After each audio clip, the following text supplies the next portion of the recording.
Yo creo que hay que repensar cuáles son las condiciones jurídicas que afectan a los datos informáticos. Yo creo que estamos haciendo un esfuerzo relativamente histérico por tratar de convertir a los datos informáticos en elementos que son objetivamente, corpóreamente propietarizados. Y eso no se va a poder hacer, porque el universo del mundo digital es un universo que no tiene los mismos parámetros que tiene el mundo de los entes corpóreos. Bienvenidos a Contract Teardown en español, el lugar en que expertos desmantelan documentos legales de las principales compañías y de destacados ejecutivos.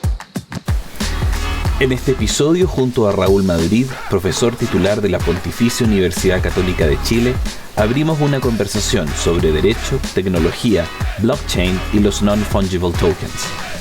Hablamos del rol de la filosofía en el estudio de la tecnología y especialmente de la supuesta certeza jurídica que promete el blockchain y cuáles son sus límites. Raúl es un extraordinario y prolífico profesor de derecho chileno y su trabajo académico reciente se vincula con el estudio de la tecnología y de las ciencias como fenómenos particulares y sin precedentes en la historia humana.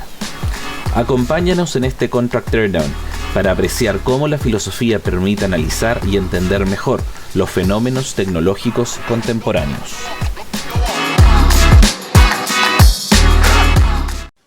Hola a todos, bienvenidos a una nueva edición de Contract Teardown en español para Law Insider. En este programa hacemos lo que decimos y la verdad es que hacemos con los contratos lo mismo que hacemos con las ranas en el colegio. Los separamos en partes, los analizamos y para encontrar aquello que se esconde a simple vista. Y en esta oportunidad nos acompaña, y le agradezco especialmente que así sea, a don Raúl Madrid. Don Raúl Madrid es abogado, magíster en filosofía y doctor en derecho por la Universidad de Navarra. Es profesor titular de derecho y de filosofía de la Pontificia Universidad Católica de Chile, y desde hace un par de años, como 5 años ya, es director del programa de Derecho, Ciencia y Tecnología de la Facultad de Derecho. ¿Qué hace un filósofo como director de un programa de ciencia y tecnología? Ya le preguntaremos. Y además, lo que nos convoca en parte, en esta oportunidad, es hablar sobre esta nueva clase de activos digitales que ha surgido en el último tiempo, conocidos como NFTs, por sus siglas en inglés, Non-Fungible Tokens, que podrían traducirse al español como criptoactivos infungibles, activos digitales únicos, no replicables, criptocoleccionables, pero tomó una definición de la Academia de Binance que los define como un tipo de token criptográfico de una blockchain que representa un activo único, que pueden ser completamente digitales o versiones tokenizadas de activos del mundo real. No es la mejor definición del mundo, porque a mí me enseñaron que cuando la palabra decía non-fungible tokens y definir un non-fungible tokens partiendo como token es una mala definición, pero para eso hemos traído, para que nos oriente en ese sentido, hemos traído a el profesor Madrid. ¿Cómo estás, profesor Raúl Madrid? Muy bien, Matías, muchísimas gracias por esta invitación a participar en el programa. Me alegro mucho de estar contigo y con tus auditores hoy día. Perfecto, muchas gracias. Bueno, y respondiendo a la primera pregunta que en realidad alguna vez se la escuché en un foro de cuál es el aporte, cuál es el valor, qué es lo que agrega un filósofo a un programa de ciencia y tecnología. Bueno, esto es una cosa bien historiada porque en la facultad lo padecí en el sentido siguiente, porque los filósofos, mis colegas, mis filósofos del derecho, me decían, pero qué cosas más raras estás estudiando tú, esto no es filosofía. Y los que no eran filósofos me decían, oye, pero ¿qué hace usted metido aquí si esto es para gente que se dedica al derecho comercial? Claro. Entonces, claro, nadie entendía en definitiva qué es lo que pasaba. Y mi opinión sobre este particular es que la verdadera importancia de la tecnología reside en que constituye un cambio de paradigma cultural. En la tecnología, la aparición de la tecnología de la información, o sea, todo lo que es las hipercarreteras de la información, como decía Baudrillard, no son simplemente adelantos tecnológicos cualquiera, sino que son adelantos tecnológicos que tienen tal naturaleza en la infusión, por decirlo así, cognitiva y moral de las personas, que lo que hacen es generar un nuevo paradigma cultural y teórico, y por lo tanto hacen que el modelo del ser humano cambie. Entonces, frente a la pregunta de qué es lo que hace un filósofo atrás de un centro de derecho y tecnología, bueno, fundamentalmente cuestionarse cuál es el papel del modelo antropológico que desempeña el ser humano de cara a la tecnología y cómo desde ese modelo antropológico tú puedes ir concluyendo cuáles son los límites de las tecnologías que nosotros estamos desarrollando en este momento en el mundo. Perfecto. Porque el ser humano en el fondo es el paradigma de la tecnología. Tú dices, ¿para qué quiero yo la tecnología? Para hacer al ser humano más feliz, responden algunos, o para hacer al ser humano mejor, responden otros, o para hacerle la vida más sencilla, ¿te fijas? Entonces, en definitiva, ¿qué estamos entendiendo por ser humano y cómo estamos nosotros descifrando las categorías del ser humano desde la tecnología? Es un problema filosófico, que tiene una redundancia comercial, tiene una redundancia civil, tiene una redundancia en todos los ámbitos, pero es fundamentalmente un problema filosófico. Y nos Ahora, de aquí saltamos, perdona que te interrumpa, de aquí saltamos a problemas un poquito menos teóricos, igualmente teóricos en un plano, pero más concreto. Por ejemplo, ¿qué es un dato? Un dato informático. ¿Qué tipo de ente es un dato informático? ¿Es un ente real? No, pero sí, porque tiene efectos, es decir, no es un ente de razón, es un cierto tipo de ente real. Ok, ¿qué tipo de ente real? ¿Un ente corpóreo? No. No es como una silla, por ejemplo, o una casa que tú vas a comprar. Pero ¿qué es un ente, una entidad puramente intelectual? ¿Es una propiedad intelectual? No, tampoco, porque te genera otro tipo de efectos. Entonces, el estatuto filosófico del dato es incierto. Y eso hace que el estatuto civil del dato sea incierto. Por ejemplo, el concepto de propiedad. ¿Qué tipo de propiedad, de estatuto de propiedad, le vas a aplicar todo un dato? Le vas a aplicar el mismo concepto de propiedad que tienes respecto de una cosa que puedes delimitar completamente, por ejemplo, como este teléfono. No puedes, porque ciertamente los datos circulan en un universo cuyo estatus es diferente. Entonces tú no puedes predicar respecto del dato el estatuto de la propiedad o de la privacidad que vas a predicar respecto de los datos que no están en la web. ¿Te fijas? Y esto será algo, esto siempre he tenido la duda cuando Bello decía, ¿no? Cuando hablaba de la especie de propiedad, cuando hablaba, ¿cierto?, hacía esta distinción de propiedad y la especie de propiedad. ¿Habrá estado pensando como en esta idea o era un poquito más concreto? Lo que pasa es que Bello era un tipo con una gran capacidad de abstracción. Entonces probablemente Bello era capaz de advertir que la propiedad no podía vincularse necesariamente con los objetos corpóreos. Lo que pasa es que Bello no podía tener en mente el tipo de objeto incorpóreo al que nos íbamos a hacer referencia cuando yo hablo, por ejemplo, de toda mi información en la web. ¿No? Porque eso es una cosa, claro, en el espacio ideal, claro, exactamente. Pero ahí hay un problema teórico de la naturaleza filosófica, efecto jurídico. Entonces, cuando la gente alega, dice, pero es que mis datos son míos. No, sus datos no son suyos, del mismo modo que su perro es suyo, su casa es suya. Porque resulta que usted tiene su casa delimitada con un jardincito, tiene unas paredes y resulta que está bien claro cuál es la casa del vecino. Y si no está claro, para eso están los civilistas que ven el tema de los frutos, que se les caen los damascos de un lado para otro, ¿te fijáis? Pero acá no, Cuando yo pongo una foto en Facebook, esa foto ya dejó de ser mía en el sentido tradicional. Dejó de ser mía en el sentido tradicional, pero no es suficiente toda la producción jurídica relativa a la propiedad intelectual o los derechos de autoría respecto de esa imagen, en el sentido de que eso sería como una especie de propiedad al final de cuentas igual. O sea, es decir, hay un gran esfuerzo del mundo jurídico por traer a los datos hacia el tipo de propiedad racionalmente tradicional. La propietarización de todo, digamos, ¿no? Se genera todo un esfuerzo, andan todos muy nerviosos con esto de la protección de los datos, cuando en realidad a mí me parece que el tema de la protección de los datos tiene que cambiar un poco de estatuto intelectual y empezar a preguntarse cuál es el tipo de propiedad que nosotros podemos predicar de la posesión en Internet, que no es exactamente lo mismo que la propiedad respecto a los cuerpos. Es como tener una polola virtual. ¿Qué le puedo pedir yo a la polola virtual? Claramente no es lo mismo que le puedo pedir a la polola real. ¿Te fijas? Entonces, no es un problema de que el derecho no esté adecuado, es un problema de que es otro estatuto, hay que cambiar de paradigma. Cambiar de paradigma, o sea, usted es partidario en definitiva de dejar de esta lógica de la propietarización de todo y tratar de empezar a hablar de un concepto distinto al de la propiedad. Yo creo que hay que repensar cuáles son las condiciones jurídicas que afectan a los datos informáticos. Yo creo que estamos haciendo un esfuerzo relativamente histérico por tratar de convertir a los datos informáticos en elementos que son objetivamente, corpóreamente propietarizados. Y eso no se va a poder hacer, porque el universo del mundo digital es un universo que no tiene los mismos parámetros que tiene el mundo de los entes corpóreos. Claro. Bueno, ahí hay un dilema bien interesante, especialmente en el mundo del blockchain y del Bitcoin, ¿no? Que el Bitcoin ha pasado por varias etapas de marketing, ¿no? Pero una de las etapas de marketing de hace 2 años atrás era equipararlo con el oro, ¿no? Decir que al final de cuentas era, oye, esto es lo mismo que el oro. Es lo mismo que el oro porque es escaso, es valioso y la cuestión y es lo mismo que el oro. Es como, ¿por qué el oro va a ser distinto ¿por qué el oro va a ser distinto al Bitcoin?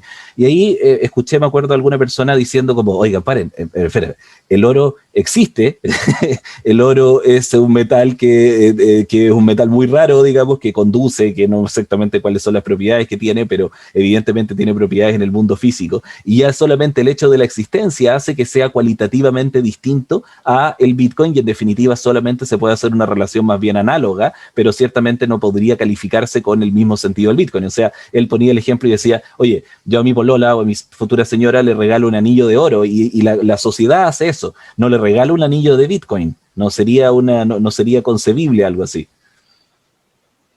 A ver, a mí el problema del Bitcoin no me genera ninguna inquietud en términos de que es la misma lógica de abstracción que el dinero.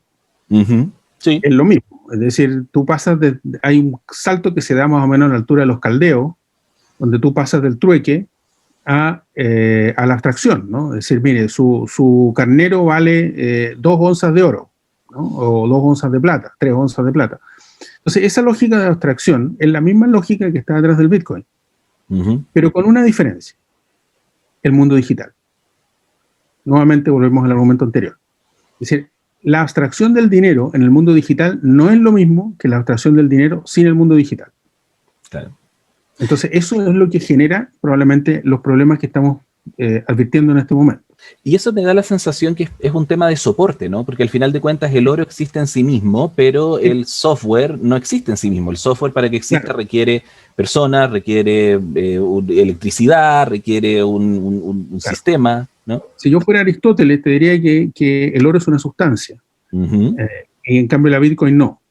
¿Y el Bitcoin qué sería en la lógica aristotélica? Para ponernos... Claramente un accidente, pero es que hay que ver qué tipo de accidente es, si es un accidente de relación o no es un accidente de relación. Entonces, cuando nosotros consigamos desentrañar exactamente qué es un dato informático, entonces podremos generar un estatuto jurídico en todos sus niveles con mayor perfección de lo que estamos haciendo ahora. Ahora el derecho está reaccionando, como siempre. Nosotros siempre vamos reaccionando detrás de la tecnología. Ahora, eso no está mal, no lo mires como una crítica, porque en el fondo todas las instituciones jurídicas se generan en torno a realidades, ¿no? Entonces, a medida que la realidad se va construyendo, nosotros vamos produciendo las instituciones jurídicas. Lo que pasa es que hay que tener juristas en condiciones de hacer eso. No, y probablemente el peor de los escenarios es hacerlo al revés, ¿no? Que muchas veces se hace y se empiezan a buscar, digamos, y a sobre-regular ciertas cosas en las cuales no existe mucha claridad, y que terminamos finalmente modificando las leyes cada 2, 3, 4 años, como ha ocurrido, digamos, con el tratamiento y la protección de datos.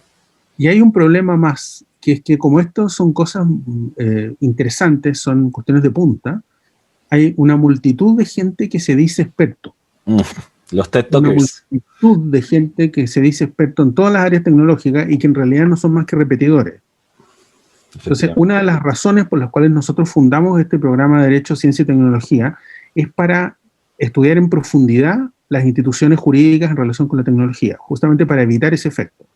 Mira, por ejemplo, ahora vamos a iniciar una investigación con profesores argentinos y peruanos en relación a lo que se refiere a la generación de bots de personas muertas. ¿Ya? ¿Pero no, en qué sentido bots de personas muertas? ¿Son personas muertas que programaron algo y luego murieron? Explícame un poco. No. Cuando tú tomas toda la información que hay relativa a un sujeto y generas, mediante inteligencia artificial, un bot que es capaz de reproducir la lógica del sujeto que está ahí. Y no solamente la lógica, sino que también su aspecto. Entonces tú puedes poner a personas muertas, por ejemplo, a hablar. ¿Puedes programar a alguien para que lo haga? No, puedes generar un bot de inteligencia artificial que reúna la información, que tenga toda la información de una persona que ha fallecido, toda la información que dejó en la web, y en base a esa información, y reproduciendo su aspecto físico, hacerlo decir determinadas cosas. Como si fuese ellos, o sea, como que presumiendo en base a inteligencia artificial que sería lo que él hubiese dicho si hubiese estado vivo.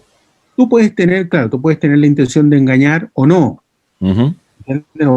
Mire, esto es un bot, pero aquí aparece Winston Churchill diciendo tal o cual cosa, o aparece Pensemos en un ejemplo más cercano, aparece el presidente Elwin, por ejemplo, ¿no? Diciendo tal cosa, no, es que yo estoy en contra de tal cosa, ¿te fijas? Entonces, hay un problema ahí de orden jurídico muy interesante, que es nuestra intención analizar también en este proyecto, ¿no? Así que hasta qué punto tú puedes hacer eso y cuáles son los límites de una tecnología que te permite reproducir con bastante verosimilitud los dichos de una persona.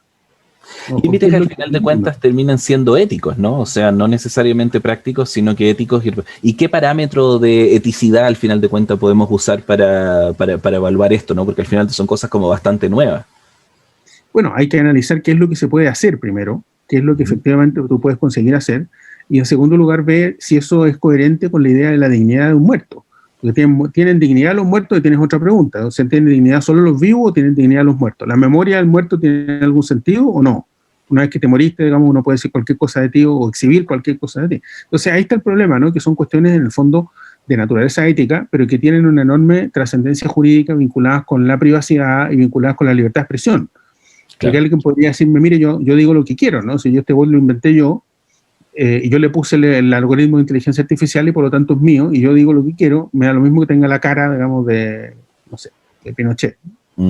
Claro, yo soy dueño de eso, soy dueño de algo que no es algo que dice ser otra cosa o aparenta ser algo distinto, ¿no? Es una... Claro, o por ejemplo, tú puedes hacer un bot de una persona que es muy parecido a otro, pero que se llama de otra manera, pero todo el mundo sabe quién es. Claro. Entonces tú puedes decir, no, pero si yo no he imitado a nadie, simplemente me salió así. Entonces hay toda una serie, un mundo de cuestiones jurídicas ahí muy interesante. Súper interesante. Oye, y yendo al tema de los NFTs, los Non-Fungible Tokens. Bueno, no sé si tienes alguna opinión particular o algo que decir desde un punto de vista teórico del blockchain, digamos, como de esta cadena de bloques, ¿no? O si te representa algún desafío filosófico nuevo o si es más bien lo mismo de siempre. Nosotros, desde el año pasado, estamos dando un curso sobre blockchain en el Magíster en Derecho de la Pontificia, con un amigo mío que se dedica al blockchain y que es ingeniero. Hacemos un curso entre los dos. Yo le aporto la parte jurídica y él le aporta la parte propiamente matemática. Y a mí me parece que el tema del blockchain, sobre esto hay opiniones divididas. Hay gente que dice que es un bulo, que es una cuestión que se va a desinflar, y hay otros que dicen que es la panacea mundial. Claro, yo creo que probablemente ni lo uno ni lo otro, pero lo que sí es verdad es que el blockchain tiene una característica muy importante para el mundo jurídico, que es el problema de la promesa de la certeza. El objetivo del derecho para los positivistas era la certeza. Para los naturalistas no, era la justicia. Lo que pasa es que la justicia se asegura a través de la certeza. Luego, en el fondo, no están tan perdidos los dos. No hay tanta diferencia entre uno y otro, depende del énfasis que tú le pongas. Entonces, el blockchain es una promesa de certeza tan grande que en cierta medida desafía el derecho. Sí, es desafío al derecho, pero lo que a mí me pasa con esto, ¿no? Y especialmente cuando se habla de incorporar blockchain a la función notarial y cosas así, que claro, valen hasta que tú desenchufas el computador, ¿no? O sea, valen hasta que desenchufas y sacas la red. Hoy día, por ejemplo, hay algunas redes, por ejemplo, Bitcoin no, pero por ejemplo Ethereum sobrevive arriba de Amazon Web Services, y Amazon Web Services es una empresa, que es un señor, digamos, que puede tomar una decisión y decidir mañana, ¿saben qué? Se acaba esta empresa o sea, al final de cuentas el valor que se da respecto de la certeza al final de cuentas termina igual dependiendo de una entidad más bien centralizada. No sé si ese es y eso es como el fondo, que es distinto al final de cuentas volviendo al papel. El papel sí, también se puede borrar, también se puede quemar, etcétera, pero existe una institución, existe un notario, existe en fondo una serie de personas y existe un procedimiento para reconstruir y todo eso que en el mundo digital evidentemente no existe. Entonces ahí yo creo que hay como una diferencia que me parece más bien sustantiva y que generan que esa promesa de certeza sea más bien una promesa un poquito falsa. Pero yo creo que la promesa de certeza del mundo no digital también es falsa. Sí, claro. O sea, se reconduce al final a la posibilidad de reconstruir o se reconduce al final a la posibilidad de que alguien arbitrariamente tome una decisión u otra, ¿no? De hecho, por una cuestión de teoría de las posibilidades, es más fácil que se te queme un papel en la casa a que desaparezca de miles de ordenadores, digamos. Claro. Miles de ordenadores se desenchufan. Sí. Entonces, a mí eso no me preocupa demasiado, aunque, claro, puesto así, claro, tú desenchufaste el computador y se acabó la electricidad, pero eso pasó, si tú desenchufás y todo, en este momento volvemos a las cavernas, ¿no? Volvemos a un estado bastante precario. Entonces, digamos, ceteris paribus, por supuesto la existencia de la electricidad y de la conexión, yo creo que el problema no es nuevo, sino que en cierta medida cambia de naturaleza. Es decir, así como cambia, como aumenta la posibilidad de la certeza, también aumenta la incerteza del mundo digital. Digamos, son dos parámetros que avanzan juntos, ¿no? Es decir, no es que el mundo digital sea en realidad más incierto. El mundo corpóreo también es muy incierto. Lo que pasa es que el mundo digital promete más las dos cosas. Promete una absoluta incerteza, por lo que acabas de decir tú, pero también promete una certeza que puede alcanzarse, digamos, modo. A mí eso no me preocupa demasiado porque toda la condición humana es extremadamente frágil. Entonces, la existencia de electricidad no es una condición más de la fragilidad. Claro. Lo que sí es destacable es la posibilidad de ver o de llegar a conseguir un sistema que te permita rastrear, identificar y precisar con exactitud cuáles son los movimientos de un determinado documento o de un determinado activo digital o de una determinada realidad. ¿Te fijas? Yo creo que eso es verdaderamente un aporte. Si es que eso se puede hacer, ¿te fijas? Porque hay muchas personas que dicen que no, que en definitiva son promesas, pero que no se va a poder hacer a nivel macro. A nivel escala es muy difícil. Ya no existe finalmente, como todavía no existe la tecnología, pero evidentemente hay como los más apologistas, digamos, del Bitcoin creen que es un tema nomás de cambios tecnológicos y que estamos, digamos, como a puertas de poder lograrlo, ¿no?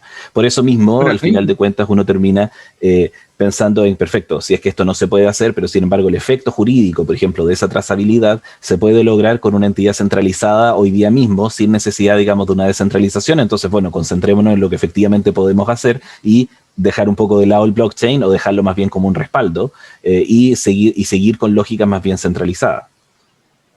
Sí, yo creo que ambas opciones son interesantes y son discutibles. Al nivel en que está la cosa en este momento, yo creo que es difícil marcar de manera dogmática una decisión sobre la otra. Yo creo que lo que hay que hacer es seguir estudiando, seguir avanzando en la investigación tecnológica y ver efectivamente qué es lo que más nos conviene. Pero claro, la promesa está ahí y es una cuestión interesante. Y yo veo una diferencia entre el blockchain y los non-fungible tokens, que a mí me parece bien interesante, porque el blockchain intercambiable, lo fungible, tiene un cierto nivel de abstracción que lo separa de la realidad. ¿Un nivel de qué? Disculpa, se perdió la... ¿De? De abstracción. ¿Ya? Es abstracto. Cuando yo puedo cambiar una galleta por otra, o cuando puedo cambiar un activo por otro, en el fondo lo que yo estoy apuntando es un cierto valor homogéneo, equivalente. Y eso es lo propio del blockchain, ¿no? Pero el NFT es diferente, porque tiene la capacidad de generar un activo que no se repite. Claro. O sea, que es absolutamente, como dirían los filósofos clásicos, inefable. O sea, que no se puede expresar de tal manera, no es expresable de tal manera que yo lo pueda replicar. ¿Ah? Yo solamente lo que puedo hacer con ello es replicar, o sea, mantener ese activo y coleccionarlo, guardarlo.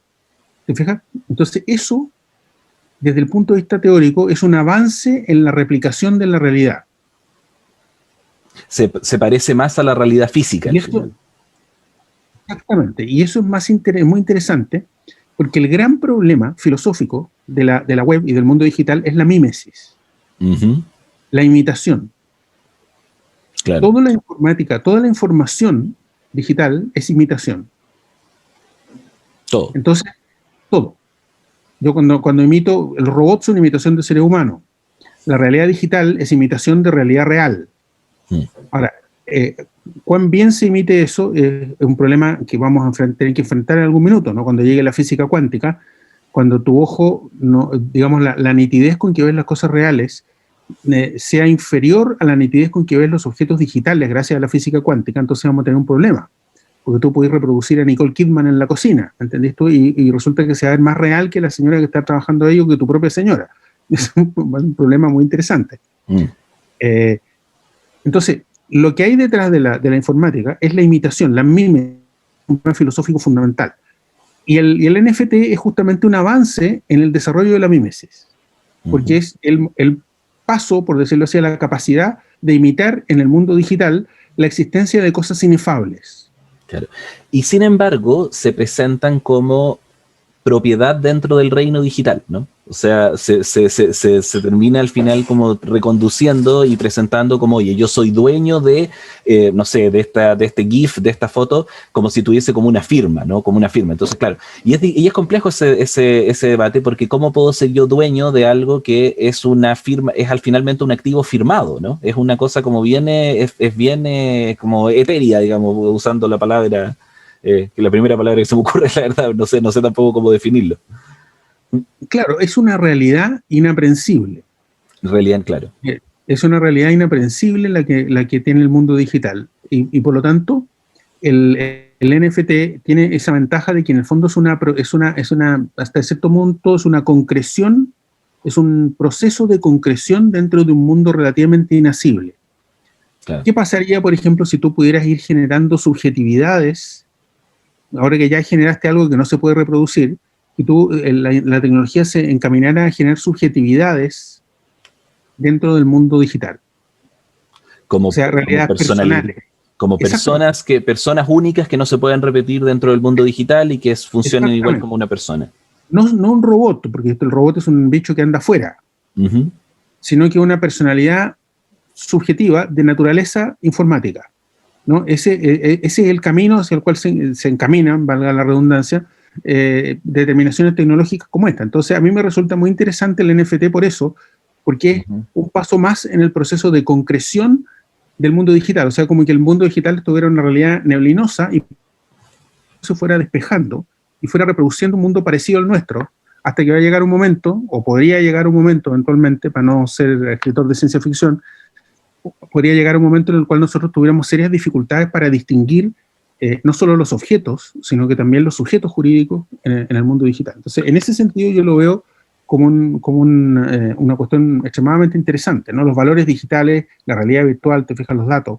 El mismo problema que hablamos al principio de la conversación. Pregunta de fondo es si nosotros podemos reproducir realmente sujetos en el mundo digital. Y eso tiene una pregunta anterior, es decir, ¿qué capacidad tenemos nosotros de reproducir sujetos en el mundo real? Porque no me estoy refiriendo al procedimiento tradicional del matrimonio, el cual sale un niñito o una niñita, porque es re fácil. Ahí no hace mucho esfuerzo, ¿no? Me estoy refiriendo a la posibilidad de producir una conciencia moral, claro, de manera tecnológica. Y si esa conciencia moral pudiera habitar en la web, porque eso sería todavía más elaborado que un robot. Claro. Es un paso más adelante. Claro. Entonces, todo este proceso de identificación es un proceso como de despejamiento, ¿no? Como diciendo, mire, yo poco a poco voy reproduciendo de tal manera el mundo real que va a llegar un momento en que mi capacidad tecnológica en el ámbito digital va a ser capaz de reproducir ciertas cosas que ahora ni siquiera nos imaginamos. Efectivamente. ¿Qué cosa? Y hay una segunda cuestión que a mí me parece interesante comentar respecto de las NFT, que es lo que yo llamo la paradoja de Zenón. La paradoja de Zenón. No sé si tú sabes, Zenón era un filósofo del siglo IV, antes de Cristo, que quería negar la existencia del movimiento. Entonces presenta una serie de paradojas, que son la paradoja de Aquiles y la tortuga, la paradoja de la flecha. Te voy a contar la de la flecha nomás porque es la más corta y es la que más le pega, digamos, a lo que estamos hablando. ¿Qué dice Zenón en la paradoja de la flecha? Él dice que claro, tú cuando tomas el arco y lanzas la flecha, parece que se produce un movimiento. Dicen, ¿no? Pero para que se produzca un movimiento, dice Zenón, el objeto debe cambiar la posición que ocupa. ¿No es cierto? Debe que pasar sucesivamente de un lugar a otro. Entonces da el ejemplo de la flecha en vuelo. Afirma que la flecha, en cualquier momento del tiempo, sin duración, la flecha no se mueve porque está quieta en todos los instantes. Y si está quieta en todos los instantes, no puede moverse a donde está porque no transcurre el tiempo para que se mueva de allí, pero no puede moverse en donde está porque ya se encuentra allí, dice Zenón. Y por lo tanto, en cada instante del tiempo habría ausencia de movimiento y en realidad lo que existe no es el movimiento, sino la flecha quieta en todos los momentos. Una flecha quieta en distintos momentos. Exactamente. Esa es la forma en que él niega el movimiento. Entonces, ¿por qué tiene que ver eso con los NFT? Excelente. Tiene que ver desde el punto de vista teórico por lo siguiente, porque en el fondo, cuando tú eres capaz de reproducir instantes inefables, incomunicables, que solo se pueden coleccionar, lo que tienes es una flecha de movimiento que no se mueve. Es distintos momentos sucesivos, pero que no son sucesivos en un movimiento unitario. Uh-huh. ¿Me explico? Entonces, la capacidad, lo voy a decir de una manera más clara, la capacidad de reproducir un ser en cada instante del tiempo, es decir, en que esa temporalidad se exprese en un movimiento sucesivo que identifique al sujeto como único, sucesivamente hablando, es semejante a las NFT. Claro. Y eso es una cuestión vinculada con la abstracción y por lo tanto con la naturaleza de separación del mundo digital respecto al mundo real. Claro. Y eso puede llevar a colapsar el derecho. ¿En qué sentido? En el sentido de que hay un cuento de Borges, que no me acuerdo cómo se llama, pero que hay un rey que quiere reproducir el mapa, y quiere hacer el mapa de su territorio. ¿Lo conoces tú? Sí, pero... Al final el mapa es, digamos, el rey quiere ser tan perfecto que el mapa es de escala 1 a 1. ¿No? El mapa es la misma realidad. O sea, de Borges, del rigor en la ciencia. Lo acabo de googlear. Exactamente. Entonces, acá es lo mismo. Si tú consigues separar todos los instantes de la vida de un sujeto, de tal manera que esos instantes son fotografiados por separado, y no son comunicados entre sí, no hay comunicación entre sí, en el fondo tú colapsas la realidad. Porque la realidad ya no es real, unitaria, sino que la realidad es una sucesión de instantes. Claro. Y esa sucesión de instantes podría llegar a colapsar el derecho. Y no solo el derecho, también otro tipo de instituciones. En el fondo habría tanta certeza de todos los movimientos, de todo lo que existe, que en el fondo el derecho se colapsaría. No habría, como que en cierto sentido no habría necesidad, ¿no? Porque se sabría todo lo que pasa y se sabría todo lo que existe y todo sería al mismo tiempo. O sea, habría un exceso de información, habría tal exceso de información sin continuidad que, como dice Humberto Eco, eso equivale al ruido. Claro. En realidad es bastante grave. Si quieres decir algo más, algún cierre. Quiero agradecerte la oportunidad de conversar con ustedes y simplemente reiterar la idea de que mi optimismo reside básicamente en la recuperación de un modelo antropológico del ser humano como un ser espiritual y un ser digno, que por lo tanto tiene que tener una traducción jurídica de sus características no puramente materiales, sino que aquello que lo hace propiamente persona, ¿no? Yo creo que todas estas tecnologías van a ser para bien en la medida en que nosotros seamos capaces de recuperar al ser humano en ese sentido. Bueno, gracias a Dios la pontificia todavía mantiene en ese sentido su modelo y derecho especialmente está ahí al pie del cañón. Muy bien. Bueno, Raúl, muchas gracias. Bueno, y lo último, si es que la gente quisiera contactarte después de ver este Contract Teardown, ¿dónde podría encontrarte? Bueno, yo encantado de recibir cualquier comentario, sugerencia o lo que sea. Mi correo electrónico te puedo dar, estamos todos en la página web de la universidad, pero mi correo electrónico es muy sencillo, es rmadrid@uc.cl. Perfecto. Nada más que por eso yo buscando y googleando para presentarte, pongo Raúl Madrid en Google y no sé cuál será tu resultado, pero mi resultado es nada más que son páginas del futbolista. Sí. Futbolista, sí. El futbolista Raúl que jugó en el Raúl González que jugó en el Real Madrid. Cuando después aparezco yo con los artículos y tal, pero aparece, pero la verdad es que no soy nada. No eres nada no eres el goleador de la Eurocopa, digamos. No existo. Bueno. Una cosa muy curiosa, que hay un profesor de ciencia política que se llama Raúl Madrid también. Sí, y hay un profesor de filosofía de un colegio que se llama también Raúl Madrid. Es una... Y lo cual es un poco raro porque Raúl Madrid no es un apellido muy común y Raúl Madrid tampoco es una combinación muy común. A mí me llamaron una vez de la Universidad Andrés Bello para decirme cuándo iba a empezar a hacer las clases. Y era este señor, ¿te fijas? Bueno. No, ahí te decís, sí, muchas gracias, Matías. Bueno, muchas gracias, Raúl.